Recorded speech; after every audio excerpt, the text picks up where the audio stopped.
Hello, welcome to CNI Jerusalem Calling, your source for unfiltered Mideast talk radio. I'm your host today, Alison Weir, CNI board member and director of If Americans Knew. This show is a project of the CNI Foundation. CNI, of course, stands for the Council for the National Interest, which works for fair U.S. policies in the Middle East and fair discussion of those policies here in America. Find out more about us at our website, www.cnionline.org. I'm delighted with the guest that we're having on the show today. We will be listening to Dr. Asa'd Ghanem. Dr. Asa'd Ghanem is a senior lecturer at the School of Political Sciences at the University of Haifa in Israel. His theoretical work has explored the legal, institutional, and political conditions in ethnic states. Dr. Ghanem's work has covered issues such as Palestinian political orientations, the establishment and political structure of the Palestinian Authority, and majority-minority politics in a comparative perspective. He has been the initiator and designer of several policy projects and empowerment programs for Palestinians in the State of Israel. Dr. Asa'd has authored and edited numerous articles and books. Among his most recent books are Palestinian Politics After Arafat, a failed national movement, published by Indiana University Press. Two of his other books I will mention, but sadly they're not very available to most of us. The first one is Ethnic Politics in Israel, The Margins and the Ashkenazi Center, which sounds extremely interesting and important, but unfortunately appears to cost $130. Another book that sounds very interesting, and we will be able to discuss the subject matter on the show today because this book is only in Arabic, but for those of you that can read that, the title in English is Palestinians in Israel, Indigenous Group Politics in the Jewish State.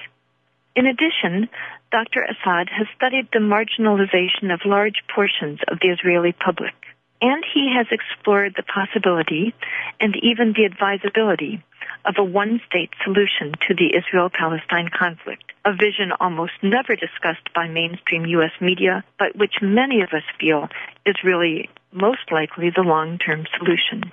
I'm so delighted to have on the show today Dr. Asa'd Ghanem. Thank you for hosting me in your show.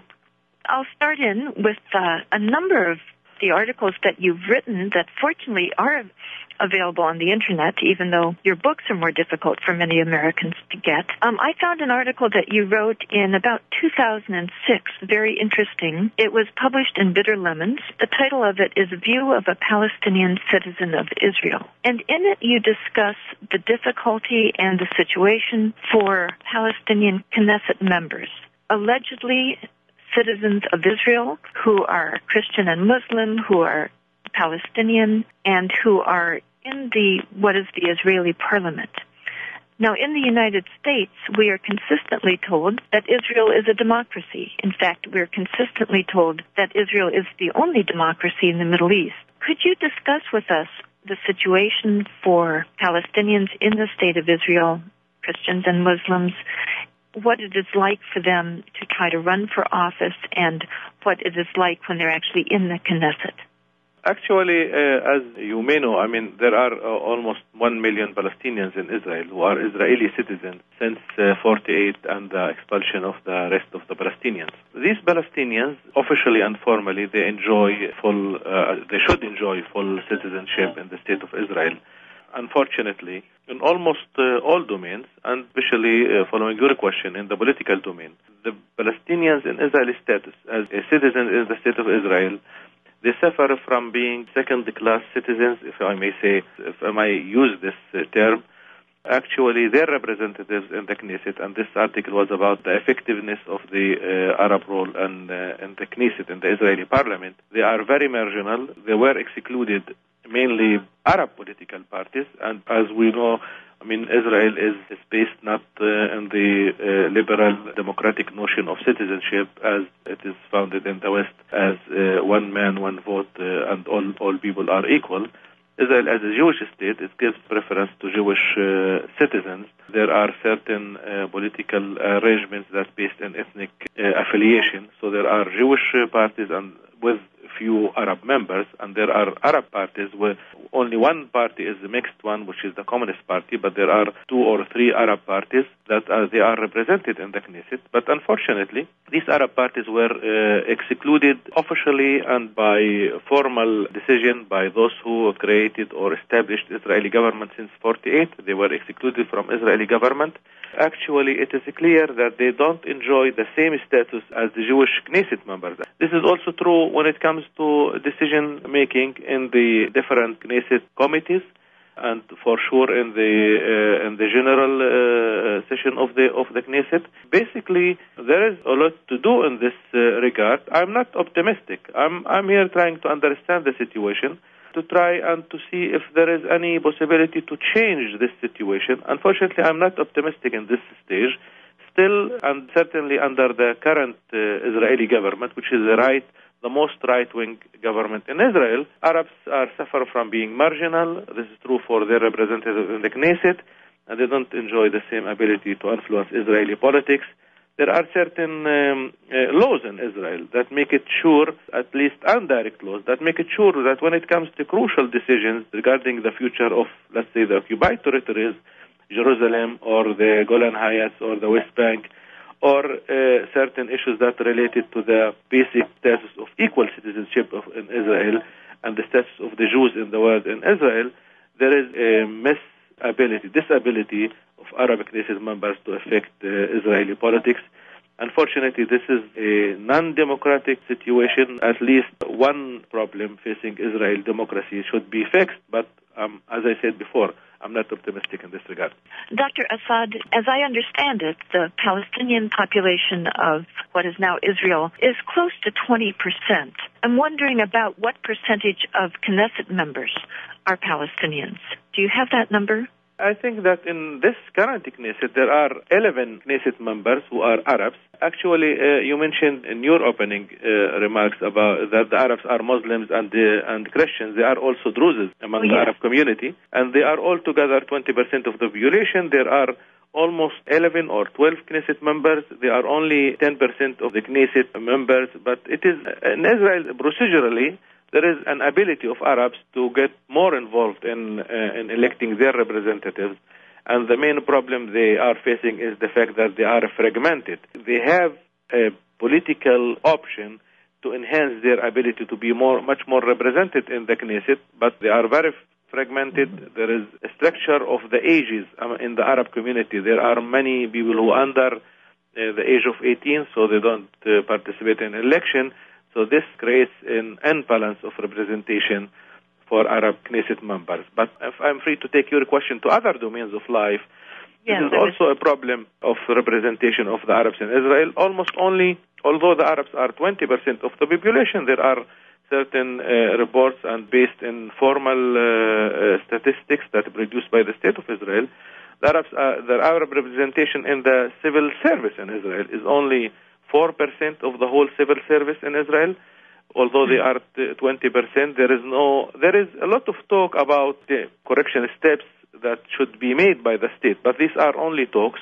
Now we are facing the most right-wing, harsh, anti-Arab government in Israel. It's also, unfortunately, anti-peace government. I have been talking with Dr. Asa'd Ghanem about the situation for people within the state of Israel who are not of Jewish background, who are Christian, Muslim, Druze, members of the indigenous population that originally constituted the vast majority of the inhabitants on that land. Dr. Asa'd, I'm interested in your views on a particular aspect of that. Some people in the United States refer to Israel as a theocratic state because of its self-identity as a Jewish state. But you give it a different term. You call it an ethnocratic state. Could you explain a little bit more what that means and why Israel would be categorized as such a state? Just one note to continue the previous discussion. I want to thank you for raising the question of Palestinians who are Israeli citizens, because usually when we speak here in the United States, in Washington, and other places about the Palestinian-Israeli clash, the Palestinian-Israeli question, we speak about the problem of the occupation in the West Bank and Gaza Strip, which is very important. It is maybe more important than the question of Palestinians in Israel, but still there is a lot of ignorance when it comes to Palestinians who are Israeli citizens. Internally in Israel, there is a group of Palestinians. They are part of the Israeli citizenship. They enjoy formally Israeli citizenship, but they suffer from certain discriminations and violations of human rights and their right for property, for equal rights, for citizenship. And there is a need to raise up this question, and I hope that certain agencies who are intervene in the question of Palestinian-Israeli relations can take this issue as part of their mission, because this is also very important to speak about the internal peace and not only the external peace when it comes to the Israel-Palestinian problem. Referring to your question, the term of ethnocracy, it's the term that were used first in the Israeli-Palestinian context by my colleague, Jewish colleague, Oren Iftahiel. He's from Ben Gurion University. And actually we wrote together one article before 3 or 4 years. This to refer that in democracy, as we know, the demos, or the people, are the ruling class. And everyone who part of the people, as the American people, the French people, the German people, they have the same, everyone have the same right. Well, but when it comes to Israel, unfortunately, this is the ethnos domination, the ethnos kratos. The ethnic Jewish majority is the controlling power in the state. It is not a secret. It is a well-known, it is an official position that were taken by Israel since 48.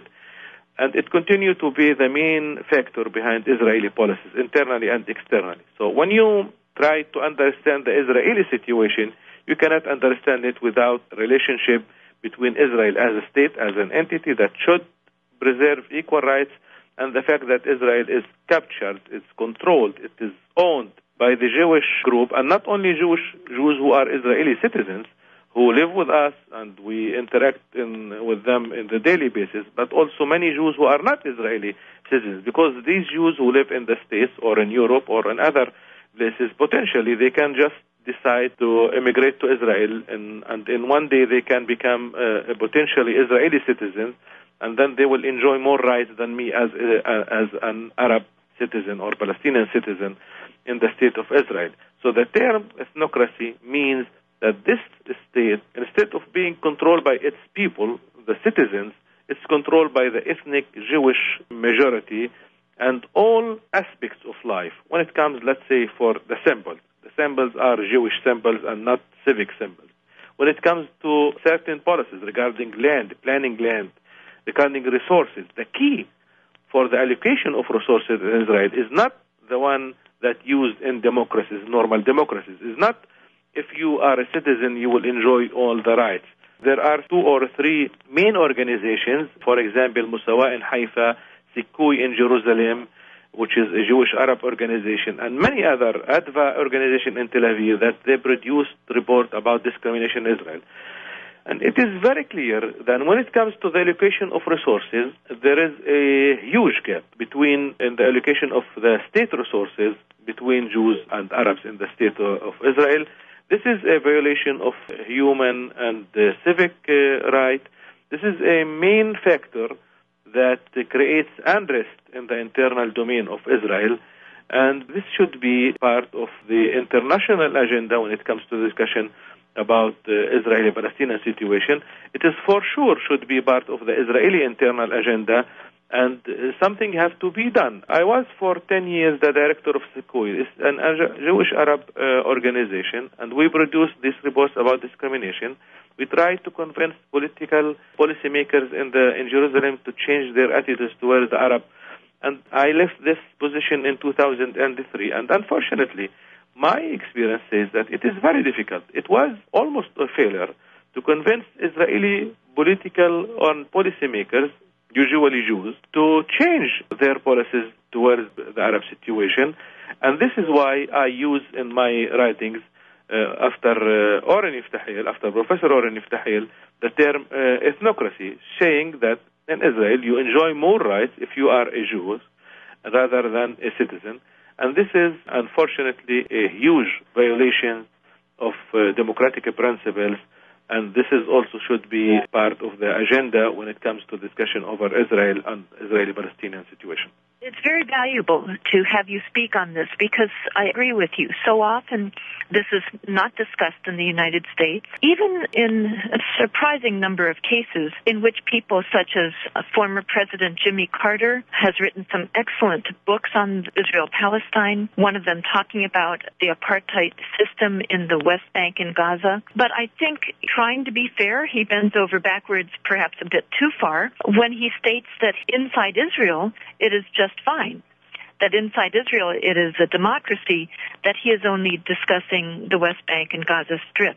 So we have that kind of limited discussion so often. I think many Americans don't know, of course, that Israel never set its boundaries and that it has no constitution. A modern nation-state not to have a constitution is very unusual. And I noted that one of the projects you had worked on was to try to have a project in which a constitution would be written about for the State of Israel. I guess the obstacles are largely not difficult to understand. Groups don't like to give up power. Yes. And I'm sure that's the obstacle. Actually, as Palestinians in Israel, Arab citizens of Israel, and their elites, their leadership, as many observers, as many foreigners, they were waiting for the solution of the external problem, which is the problem of the occupation in the West Bank and Gaza Strip. It seems that this problem is very complicated. I'm not sure that it is still possible to reach the solution of two states, Palestine and Israel, unfortunately. Basically because of many reasons, part of them Palestinian internal reasons, but mainly because of the Israeli ambitions, because of the Israeli control over the Palestinians in the West Bank and the Israeli refusal to withdraw to the 67 border. There are a lot of talk about two-state solution, including the new prophets for the two-state solution, Benjamin Netanyahu and Ehud Olmert. Unfortunately, they are speaking about two-state solution, but they mean, as we all know, a truncated, not equal, not sovereign Palestinian state beside Israel. This contradicts all what we dreamed about as Palestinians, that it will be a Palestinian sovereign state. Unfortunately, there are Palestinian internal obstacles to reaching this solution, but the main question is the Israeli occupation. So since the second intifada in 2000, many Palestinians in Israel start saying and pushing that we should emphasize also our status as part of the conflict, and not only the question of the West Bank and Gaza Strip, because the question of the West Bank and Gaza Strip is not temporary, not going to be resolved in the next few years. It seems very complicated due to Israeli and Palestinian politics, and we should look into our status as Israeli citizens, as internally in the internal domain. Then three groups of Palestinians, one in Haifa that's called the Haifa Group, and one the follow-up group that's called the Future Vision Group, and one is Adala Group. Adala is a legal center for... I'm so sorry. Once again, we have another break coming up, and we'll continue this conversation when we come back. If you could continue, that would be excellent. Yes, three groups of activists and intellectuals, they gathered together and they produced what we called in the Israeli public the Future Vision. I was in one of these groups.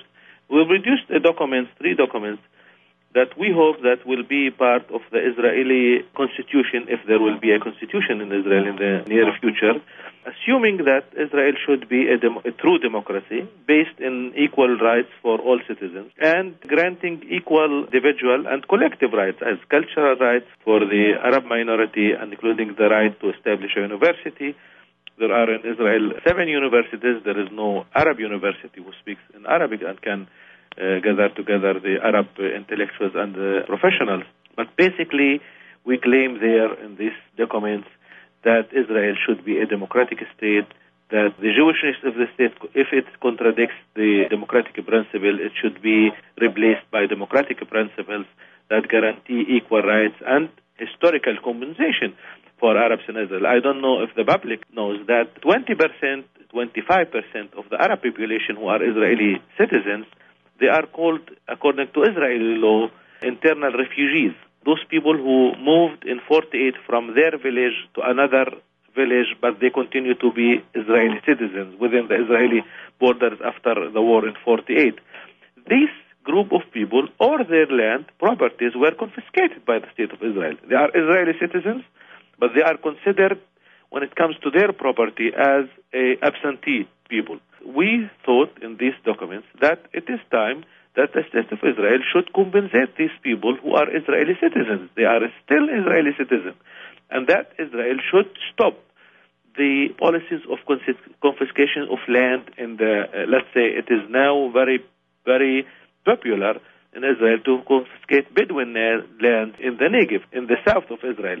So we hope that these documents will be a basis for democratization in Israel. Unfortunately, as in other ethnocentric societies, we've been attacked by Israeli public and Israeli scholars, university activists. Usually, I mean, there are a few that support our ideas, but usually, generally, the Israeli public, the Israeli political map, which is moving towards the right, and many Israeli scholars who work with us at the universities who are activists, they attacked us because accusing us that we are against the Jewish right of self-determination, which is not the truth. The truth is that we said that we accept being Israeli citizens. But if we accept the fact that we are Israeli citizens, we want equal rights with the Jewish majority. But unfortunately, we've been attacked, and a wave of delegitimization occurred in Israel in the last few years.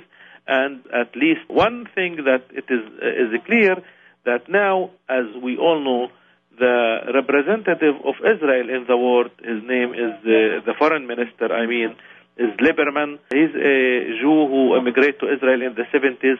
Now he is one of the biggest parties, his party, that's called Israel-Palestinians. Israel is our home. Now he is the foreign minister of Israel, and he is holding with his party a very racist, anti-Arab, anti-democratic principle. But it was fine from the Israeli point of view, from the Israeli prime minister point of view, to appoint him as the minister of foreign relations, and other few members of his party to be appointed to other ministers who are in charge of citizens' affairs, including the Arab affairs.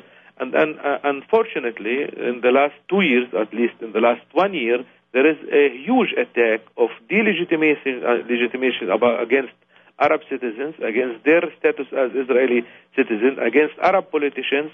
Three or four Arab main politicians were accused of violating the law because they were protecting the rights of the people that they represent in the Knesset.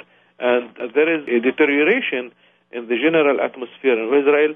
Just lately, before 2 weeks, there was a huge attack in Israel, in the Israeli public, against the New Israel Fund, which is a Jewish American Israeli foundation that supports democracy in Israel. Their head of board, yes, Professor Naomi Chazan, and their activists were accused of being anti-Israelis, although the majority of them are Jews. The vast majority of them, the activists there are Jews. They were accused of being anti-democratic. Why is that? Because they were supporting Arab NGOs. They were supporting Arab activists who are trying to change the situation to a more democratic situation in Israel regarding the status for. As an American, I'm continually astounded at the system within Israel itself and the way that non-Jews are treated within the Israeli system, and that's supported by Americans who claim to support democracy. We can only imagine if Jewish citizens in this country were treated anywhere near the way Christian and Muslim citizens are treated in Israel itself, the enormous outcry there would be and should be. And yet this is going on and being supported by major professors and congressmen and NGOs in the United States. It's an astounding situation. We have with us Dr. Fayez, who's been waiting for a while now. Dr. Fayez. I am told by Israeli-Palestinians they are discriminated against in every aspect of their life, every aspect without any exception, including education, jobs, homes, property ownership, etc., etc. And I am told that Israel is the only apartheid state in the whole world. It is not democracy at all because there are 4 groups there, or there are 4 classes. The first one is the Ashkenazi Jew. The second one is the Oriental Jew that who came from the Arab countries. The third is the African Jews. And the fourth is you, Mr. Ghanem, you, Alison. Anybody who is not a Jew is a fourth-class regardless of his status, regardless of his education, etc., etc. Is that true, or it is just exaggeration from the speakers who told me that? I don't know who told you that, but I am one of the persons who claim that in many of my lectures and many of my writings. Actually, I just published a book by Routledge, which is called Ethnic Politics in Israel. It is a book about the whole inter-ethnic relations in the State of Israel, where I'm claiming, because of the lack of commitment to democracy and equal citizenship, there are at least 5 categories, not 4. There is the Ashkenazi category, which is the founders of the state, and they are still controlling the state. Just to clarify for our listeners, I believe those would be the European Jewish. Yes, the European origin Jews who produced or who established the state in 1948.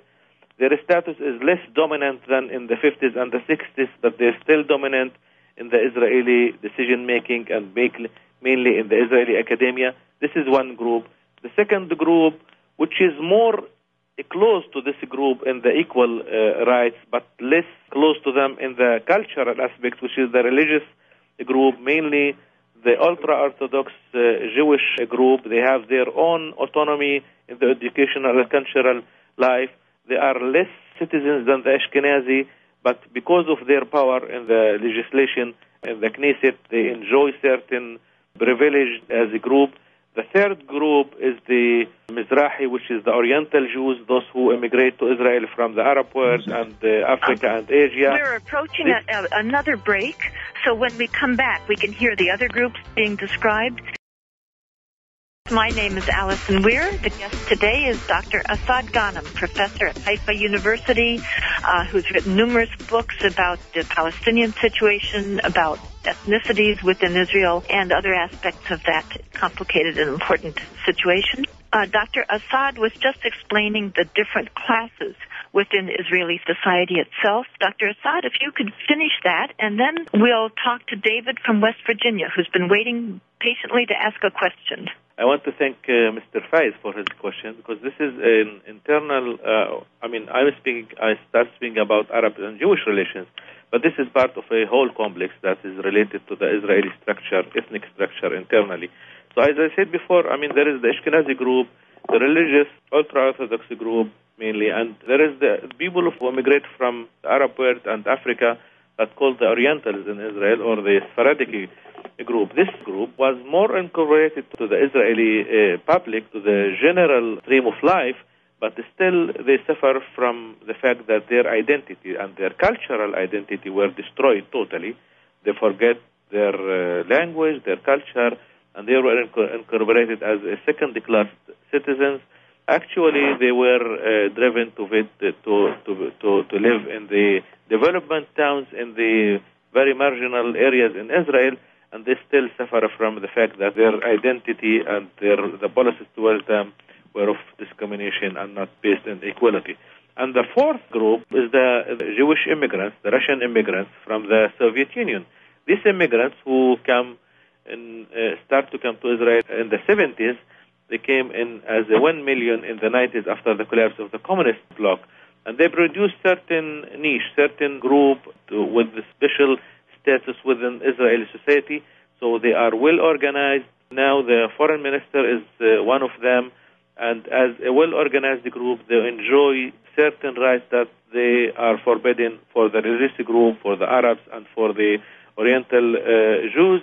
And they enjoy certain status and with internal autonomy. So their cultural and their language is respected by the Israeli authorities. Many scholars claim that their culture is respected because they are coming from what is considered to be Europe, and not as the other immigrants who came from the Arab world, so their culture is considered to be superior and respected. And the fifth group is the Arabs, Palestinians, who are the less equal, the less privileged, and the less citizens, if I may say, less citizens in the Israeli structure. What this structure says very clearly, that there is a need for substantial change in Israel, and not only to use the procedural democracy that's based in liberal values and liberal rights as a mechanism of arranging the relationship between the groups, because this procedure, what's called the liberal procedure, was failed to produce one society with one citizenship rights. There is these 5 groups. There are certain other groups, as I didn't mention, let's say, women's rights. Women's rights also are underprivileged women in Israel. There is discrimination against women as many other societies.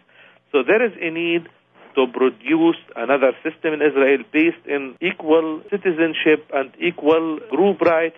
There is a need for a huge and basic change in order to have some kind of constitutional power-sharing system in the Israeli domain. And I believe that we are still very far from this. But there is a need to start talk about this language in the Israeli public and in the international public. There is a need for substantive change, not only regarding Palestinians in the West Bank and Gaza Strip, regarding the Palestinian refugee problems, but also regarding the internal structure of Israel. There is an interest of all citizens of Israel or citizens of the region, Palestinians and Jews, to have a democratic system and not only the one that is based in ethnic affiliation and giving and granting more rights for certain group and denying these rights for the other groups. This should be part of the discussion over the future of Palestinians and Israelis in the region. This is so helpful because, as you're emphasizing, this is so rarely part of the discussion in this country. Very few understand it. They don't understand the class societies, the ethnic breakdown within Israel. So it's excellent to start learning firsthand about the real situation there. I think now we'll take the call from David from West Virginia. This kind of has to do with your comment about how few people in this country understand. And my question has to do with public relations. I hate to be cynical, but it sometimes seems like the official Israeli strategy is to stall while they steal the rest of Palestine piece by piece.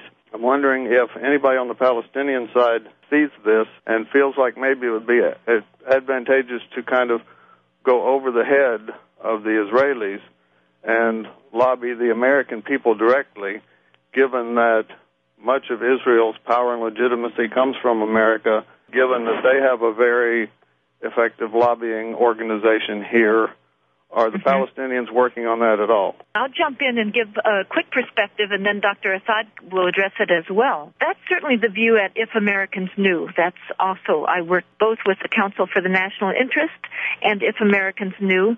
And in both organizations, we feel it's very important to get this kind of information out to the American public who have little knowledge of it. That given the power dynamics within Israeli society, with Israel compared to Palestinians in the West Bank and Gaza, it's really the United States and American taxpayers who could and should play a significant role in this.